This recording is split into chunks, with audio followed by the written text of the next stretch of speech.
Kaixo eta ongi etorri jakindunera. Gaur, eterrei buruzko bigarren ariketa ikusiko dugu.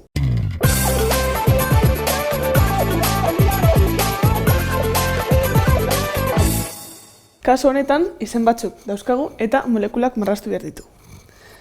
Lehenengo eta behin, eter hau daukagu. Butoxi butanoa. Oxi daukanez, eter bat dela dakigu. Eta kasu honetan, bi aldetan but daukagu. Orduan, butano bat izango dugu eterraren bi aldetan. Orduan, lehenengo eta behin ipintzen dugu lehenengo butanoa, bi, hiru, eta lau karbono, eta hau oxigeno bati lotzen diogu, oxigeno horrek beste butano bati lotzen dugu.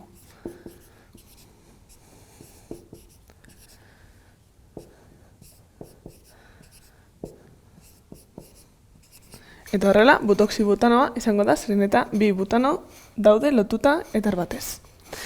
Kasu honetan, etoxi but bi inoa daukagu. Zer esan nahi du hau? Lehenengo eta behin, eter bat daukagula.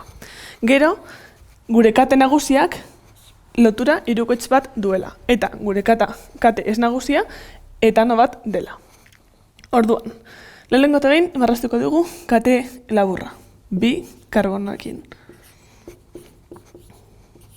Eta orain, eterra, oxigeno atomo bat, eta gure kate nagusia. Lau karbono dituela, bi, hiru eta lau, eta bigarren karbonoan lotura hirukoitz bat daukala.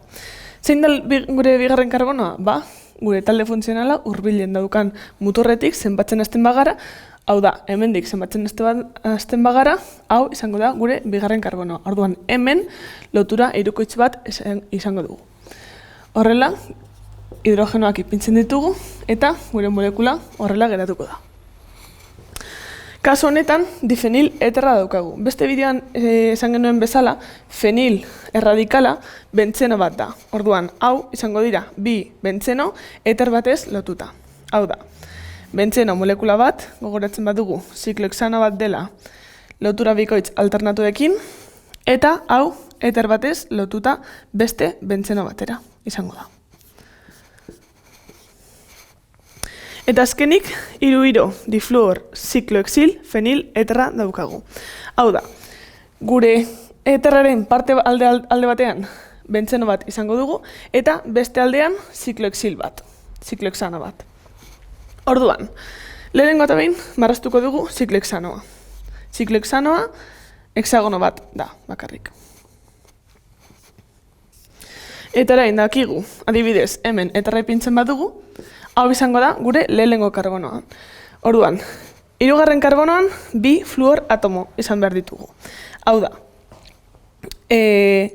hau lehenengo karbonoa bada, gure hirugarren karbonoa hau izan alda, hemendik zenbatzen badugu, hala hau ere izan alda, hemendik, hau ez, hau izango da, arantza zenbatzen badugu.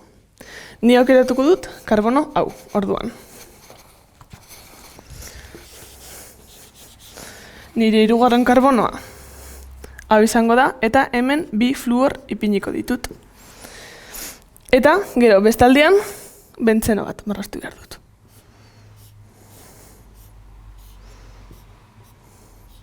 Eta horrela geratuko da gure molekula. Hau izan da dena, eskerrik asko ikusteagatik eta gogoratu, sare sozialetan eta webgunean jarraitu jakindun.